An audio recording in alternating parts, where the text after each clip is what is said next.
Assalamualaikum warahmatullahi wabarakatuh. Alhamdulillahirabbil alamin wassalatu wassalamu ala asyrafil mursalin sayyidina Muhammadin wa ala alihi wa ashabihi ajmain amma ba'du. Baik teman-teman sekalian, kita lanjutkan pengajian Al-Munyatul Faqir, Munyatul Faqir Al-Mutajarrid Wasiratul Murid Al-Mutafarrid karangan Ibnu Ajibah ya tentang matan Al-Jurmiyah. Jadi penjelasan kitab Jurumiyah menggunakan pendekatan ilmu tasawuf. Jadi al-kalamu huwal lafzul murakkabul mufidu bil wad'i. Jadi kalam itu adalah kata yang tersusun dari dua kata ya. Kata itu maksudnya lafaz. Lafaz itu kata. Yang dimaksud kata itu tersusun dari huruf hijaiyah yang 28. Misalnya Zaidun, za, iya, dal. Za, iya, dal itu ketiganya adalah huruf hijaiyah. Terus kemudian masjidun, mim, sin, jim, dal. Nah, itu namanya huruf hijaiyah. Disebut lafaz ya. Lafaz itu tersusun dari huruf hijaiyah. Selain lafaz harus murakkab ya, tersusun dari dua kata atau lebih, dua kata atau lebih. Misalnya Zaidun, Qaimun, Qoma Zaidun. Al-muhadiru qad hadara. Itu ada tiga ya. Al-muhadiru, qad, dan hadara. Oke. Al-mufidu itu memiliki makna yang sempurna. Memiliki makna yang sempurna itu misalnya dua kata atau lebih itu belum tentu mufid ya. Dua kata atau lebih yang disebut murakkab tadi, jadi disebut murakkab itu tidak akan tidak akan sempurna maknanya ya, harus mufid ya, tidak semuanya sempurna maknanya, harus mufid ya. Misalnya gini, murakkab, in jaa Muhammadun, in jaa Muhammadun, jika Muhammad datang. Nah, jika Muhammad datang kan pertanyaannya, ih kok jika Muhammad datang terus apa gitu ya, terus apa, padahal itu sudah lafaz ya. Inja Muhammadun sudah lafaz tersusun dari huruf hijaiyah. Sudah murokab juga tersusun dari tiga kata, in kata isim, in kata haraf, jaa kata fiil, Muhammadun kata isim. Ya, ada isim, fiil, haraf, wah, sudah komplit gitu ya, sudah murokab. Tetapi tidak mufid. Kenapa tidak mufid? Itu tidak sempurna jika Muhammad datang. Repeh. Wah, itu orang-orang yang mendengar masih bertanya-tanya. Iya, jika Muhammad datang gimana? Gitu ya. Misalnya gitu ya. Jadi mufid itu harus melahirkan makna yang sempurna. Nah, kalau bil wad'i ini kalau umumnya kita menerjemahkan dengan menggunakan bahasa Arab ya. Tapi ada makna yang lainnya ya diucapkan dengan sengaja ya, diucapkan dengan sengaja. Maka suara-suara burung meskipun maknanya sempurna ya, meskipun lapadnya sempurna, murokab dan mufid, tetapi diucapkan karena burung itu hanya meniru saja. Misalnya Assalamualaikum warahmatullahi wabarakatuh. Nah, itu tidak termasuk wabo ya, maka tidak termasuk haram gitu. Nah, itu eh, istitrod saja kita ya, atau mengulas saja dikit mengingat-ingat tentang ilmu nahwunya. Tetapi kalau menurut nahwu, apa, kajian kalam menurut perspektif ilmu tasawuf, jadi kalam itu adalah al-lafzu, kata-kata, al-murakabu yang tersusun dari ucapan dan perbuatan, sinkron atas ucapan dan perbuatan. Al-mufidu yang mufid, yang bisa berfaedah terhadap hatinya para pendengar ya, yang berbuah apa tuh, yang berbuah ilmu, berbuah nasihat, berbuah kebaikan dan seterusnya ya, mufid, berfaedah. Kenapa berfaedah? Tadi karena yang berbicaranya mensinkronkan antara ucapan dan perbuatan. Bil wad'i, maka akan sampai terhadap hati. Begitu ya, sampai kepada hati. Maka kemarin sudah kita bahas, kata-kata itu jika keluar dari hati, maka akan sampai ke dalam hati. Ketika kata-kata hanya keluar dari mulut saja, tidak sesuai dengan hati, maka sampainya cuma sampai telinga, tidak akan sampai ke dalam hati. Baik, teman-teman sekalian, ini sudah kita bahas ya, kita lanjutkan. Nah, ini nih. Au naqulu, kita bisa simpulkan al-kalamu 'indal hukama'i huwa al-lafdzul murakkabu minal qawli wal amali. Nah, gitu ya. Kalam itu menurut para hukama itu jama dari hakim, yaitu lafaz yang tersusun ya, yang tersusun dari perbuatan dan perkataan dan perbuatan. Faiza kana al-kalamu khalian 'anil amali kana ghairu mufidin fil qulubi syai'an. Maka ketika kata-kata kita eh, tidak ada amalnya, tidak ada apa tuh aplikasinya terhadap amal, karena ghairu mufidin, tidak berfaedah apa-apa terhadap hati. Syai'an, apa-apa ya, tidak berfaedah apa-apa. Likaunil hali yukadzibul maqal, karena adanya perbuatan itu membohongi apa yang diucapkan. Li'annal mutakallimal wa'idha idza amala awalan thumma takallama wa wa'adha nafa'a qawluhu wa anhaba haluhu. Karena setiap orang yang berbicara, yang berikan nasihat, ketika beramal lebih dahulu, kemudian berbicara, kemudian memberikan nasihat, maka perbuatannya itu bisa membangkitkan, ya, bisa bisa membangkitkan orang yang dinasihatinya. Bukan bangkit maksudnya bangkit dari duduk terhadap bangun ya. Oke. Sekali lagi, ketika orang yang berbicara, orang yang memberikan nasihat, awalnya dia sudah beramal, melakukan, kemudian berbicara, memberikan nasihat, maka ucapannya itu bermanfaat dan bisa mampu membangkitkan seseorang. Ya. Fa illa kana darban fi hadidin baridin fi qauli fi dzalika yaqulu syair. Wa illa kana darban fi hadidin baridin wa illa itu wa illa amila awalan ya. Jadi jika dia tidak beramal, langsung aja dia memberikan nasihat padahal dia sendiri tidak melakukannya, itu sama dengan memukul memukul besi yang basah ya. Jadi kalau kita lagi apa tuh namanya pandai ya, kalau di bahasa Sunda namanya pandai ya. Kalau orang membuat pisau, membuat pedang itu harus besinya dalam keadaan panas ya. Nah, ketika dalam keadaan dingin kan tidak berarti apa-apa. Sama juga nasihat ya. Nasihat kalau awalnya tidak apa nasihat kalau awalnya memang kita tidak melakukannya ya tidak berarti apa-apa. Tadi seperti kita memukul besi yang masih dingin. Oke? Nah, ini ada di dalam syair katanya.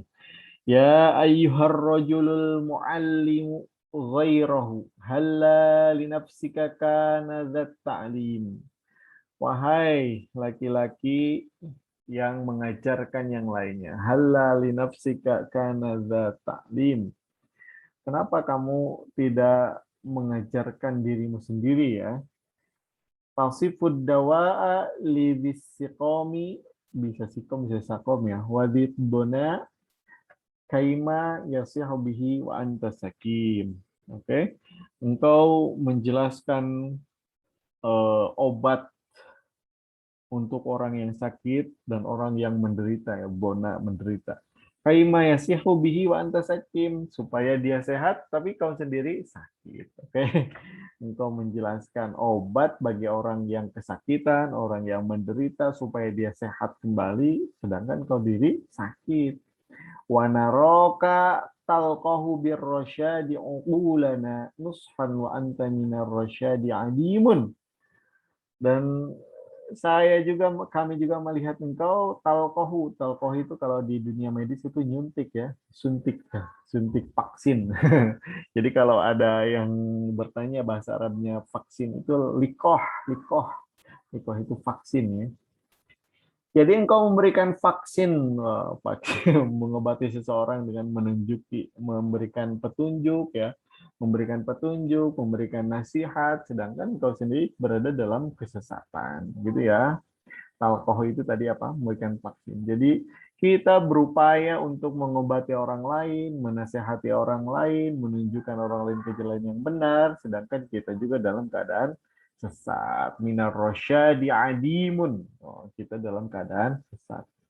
Ibda binafsika fanaha an ghayyiha. Ibda binafsika fanaha an ghayyiha faidan tahat anhu fa anta hakimun. Ibda, mulailah dengan diri sendiri dan uh, apa tuh? Fanaha an ghayyiha, berhentilah dari tipu dayanya, tipu daya hawa nafsu ya. Faidan tahat anhu fa anta hakimun. Jika engkau sudah selesai, sudah menyelesaikannya, memberhentikannya, engkau adalah orang yang bijaksana. Oke? Okay? Jadi jangan punya tipu daya ya. Fahunaka yuqbalu ma taqulu wa yaqtadi. Ada orang yang kalau kita sudah menjadi seorang yang hakim, seorang yang bijaksana, maka akan diterima segala sesuatu yang engkau katakan dan akan diikuti bil wa'dhi minka wa yanfa'u ta'lim, dengan menerima setiap nasihat dan manfaat pengajaran yang kita ajarkan bermanfaat. La tanha an khalqin wa ta'ti mithlahu arin alaika idza fa'alta azimun. Jangan, nah ini jadi kata-kata mutiara lah. Jangan kita melarang seseorang untuk melakukan sesuatu, sedangkan kau sendiri melakukannya. Arin alaika, ini apa? Wirang keranjen. Wirang keranjen itu apa tuh? Ini cemooh buat engkau jika engkau melakukan hal seperti itu. Ya. Gitu ya, teman-teman sekalian. Jadi berbahayanya orang yang melakukan sesuatu, mengajarkan sesuatu, menasihati sesuatu, sedangkan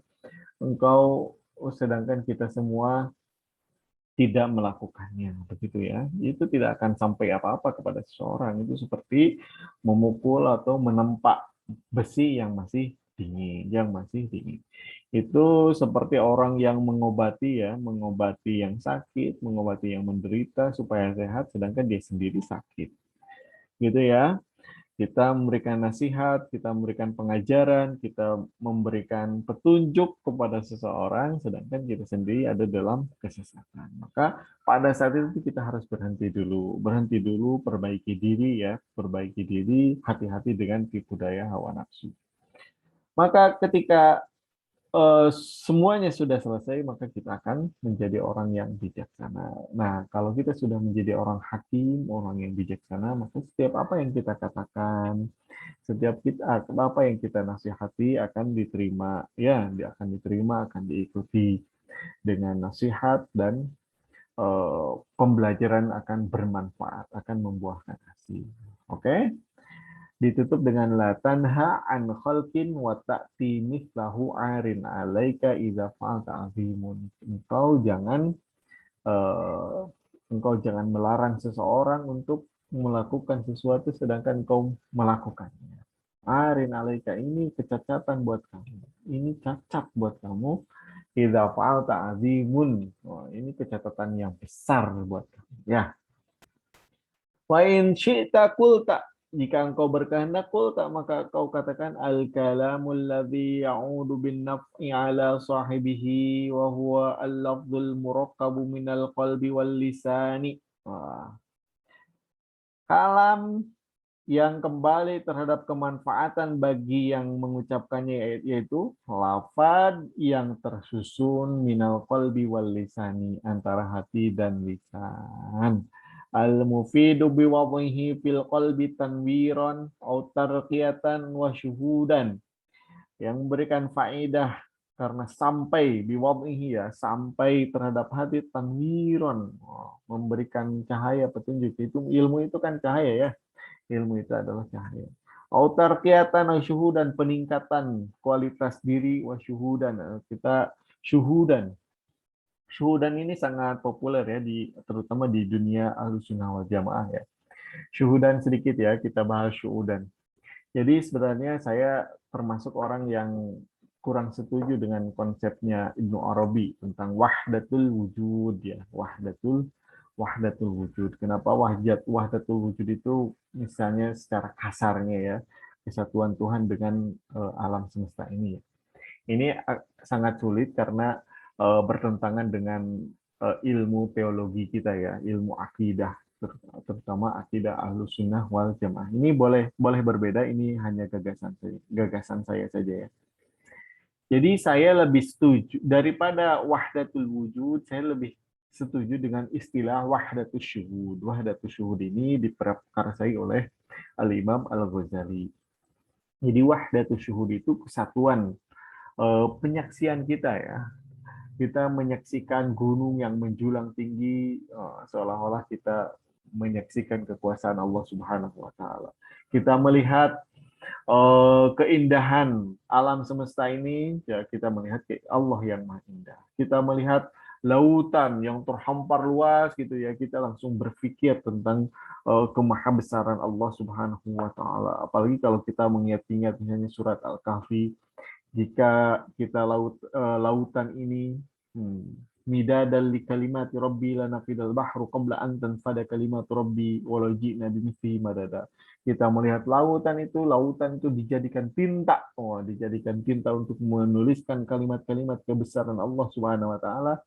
Maka lautan itu tidak akan cukup walau ji'na bimithlihi madada. Meskipun kita ambil lautan yang lain, itu tidak akan pernah cukup. Nah ini yang di syuhudan itu seperti itu. Beda dengan wahdatul wujud.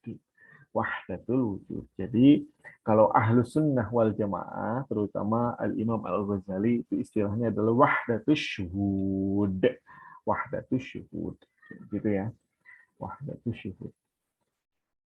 Wahwa az-zikru al-hakiki bil lisani wal qalbi, yaitu zikir yang hakiki ya, yang sebenarnya ya, dengan lisan dan hati. Jadi kalau kita mau bertanya, ini sama dengan dalam kitab apa tuh Al-Azkar An-Nawawiyah ya. Kebetulan saya juga mengampu kajian Al-Azkar An-Nawawi ya, Al-Azkar An-Nawawiyah. Jadi zikir terbaik itu adalah zikir yang diucapkan dengan lisan, terus kemudian hati mengikuti dengan penuh kekhusyuan, ya, sinkron.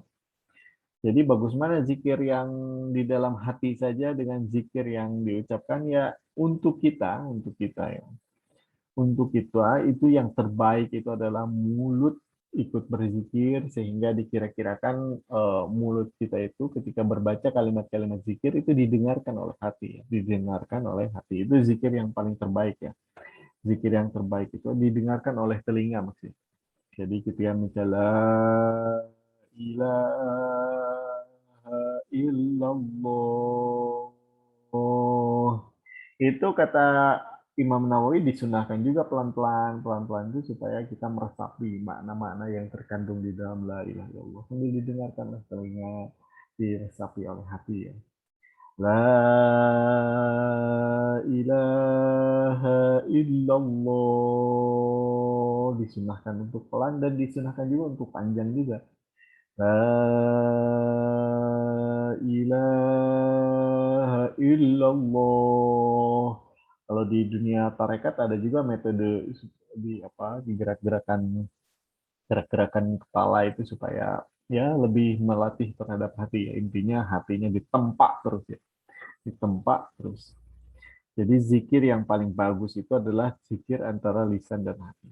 Au bil qalbi warrohi, atau dengan hati dan jiwa, au birrohi wasiri, atau jiwa dengan apa sanubari, wahwa dawamus syuhud, yaitu adalah dawamus syuhud. Jadi kita konsisten syuhud, jadi menyaksikan kebesaran Tuhan, menyaksikan keesaan Allah Subhanahu wa taala. Begitu ya, itu namanya wahdatus syuhud ya, bukan wahdatul wujud. Jadi Jadi kalau wahdatul wujud itu seolah-olah Tuhan itu berwujud satu dengan alam semesta ya. Itu awam berpikirnya pasti seperti itu ya, apalagi menggunakan analisa ilmu tauhid. Ya, yang paling aman, yang paling moderat ya, paling moderat tidak wahdatul syuhud ya. Awil mufidu ajron jazilan wa ahsanan jamilan. Berfaedah yang pertama tadi ya, faedah yang pertama itu menumbuhkan ilmu ya, menumbuhkan ilmu, menumbuhkan cahaya dan menumbuhkan syuhud gitu. Syuhud atau juga menumbuhkan ajrun al-jazilan wa ihsan jamilan, menumbuhkan pahala yang besar, wa ihsan jamilan dan ihsan yang terbaik. Ihsan itu adalah ketika kita beramal itu tidak memikirkan apakah amal kita ini apakah amal kita ini dilihat oleh manusia yang lainnya atau tidak. Ya, ihsanan jamilan itu ya memberikan amal yang terbaik ya tanpa memikirkan embel-embel apapun. Itu kalau kata Kangjeng Rasulullah SAW itu ka'annaka tarahu fa illam takun tarahu fa innahu yaraka. Kita beramal seolah-olah eh, melihat Allah secara langsung. Oke? Kalau kita tidak mampu melihat Allah secara langsung, kenyataannya memang seperti itu. Yakinlah bahwa Allah melihat kita. Fa innahu yaraka. Yakinlah bahwa Allah melihat. Wa huwa dzikrul lisani wal qalbi idza kana bila syaikhi. Yaitu zikir dengan lisan dan hati wa idza kana bila syaikhi. Jika tanpa guru. Amrin bima'rufin au amrin au amran nih. Wa amran bima'rufin au nahyan an munkarin. Itu berbuah perintah terhadap kema'rufan atau nahyan an munkarin atau melarang terhadap kemunkaran. Wa masih wadzalika lagwun wa hadrun wa lahwun wa tadyi'ul umri wal istighalu bima la ya'ni. Selain itu maka lagwun itu tidak heureuy hungkul.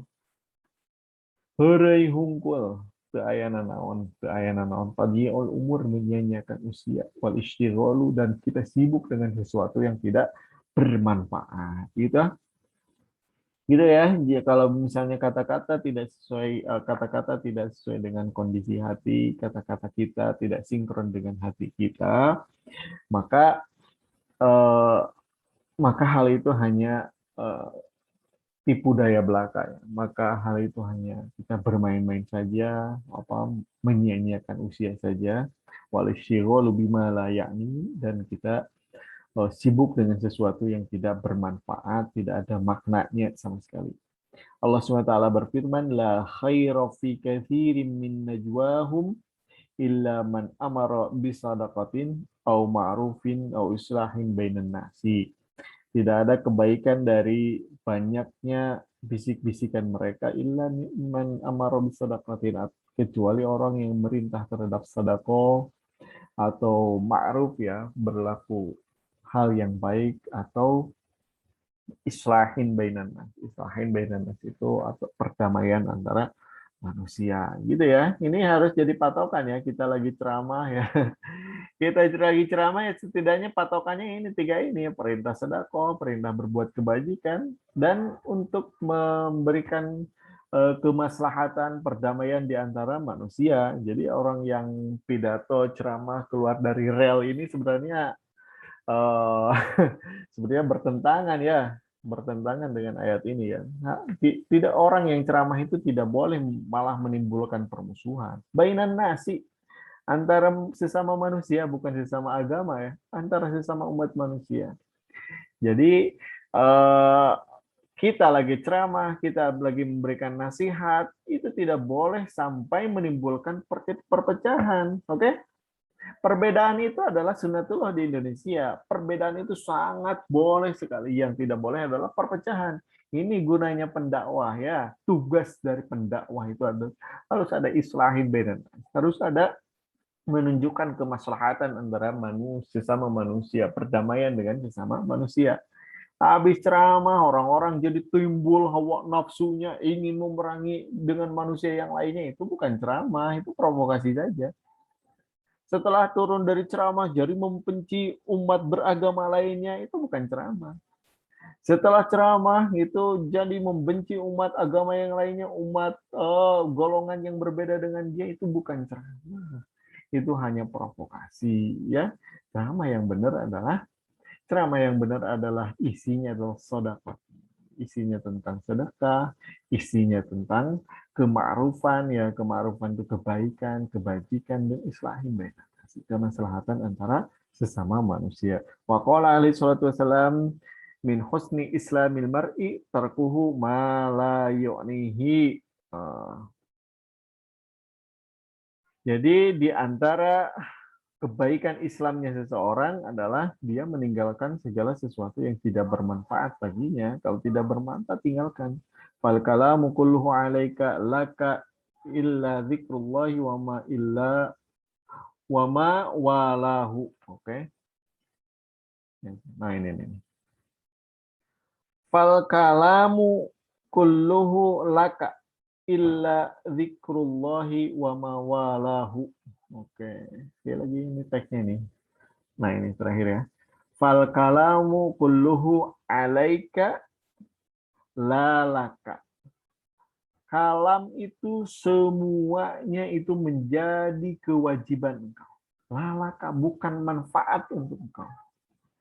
Fal kalamu kulluhu alaika. Ala itu kan menurut apa tuh? Menurut ilmu nahwu, ala itu lil darurat, laka itu lil manfaat. Fal kalamu kulluhu alaika. Kalam itu, perkataan kita itu alaika, semuanya berbahaya bagi engkau, menimbulkan kemadaratan bagi engkau, ya. Lalaka, tidak ada manfaatnya bagi engkau, gitu maksudnya, ya. Fal kalamu kulluhu alaika, kalam itu seluruhnya bahaya bagi engkau, tidak ada manfaatnya bagi engkau. Illa zikrullah, kecuali isinya zikir kepada Allah, wa ma walahu, dan segala sesuatu yang ikut terhadap zikir kepada Allah Subhanahu wa taala. Begitu ya. Jadi tidak ada, saya tegaskan lagi ayat yang tadi ya, tidak ada kebaikan dari bisik-bisik mereka kecuali orang yang memerintahkan terhadap sedekah, orang yang memerintahkan terhadap kebajikan, dan orang yang memerintahkan terhadap islahin bainan nas, kemaslahatan antara sesama umat manusia. Ini tugas mendakwah itu. Jadi habis ceramah tidak boleh ada orang yang marah-marah setelah kita selesai ceramah. Wih, itu bahaya kita sesuatu itu serang-serang gitu ya. Apalagi di apa ya, tentu saja ini ditutupi dengan kedok agama ya, kedok agama itu tidak boleh.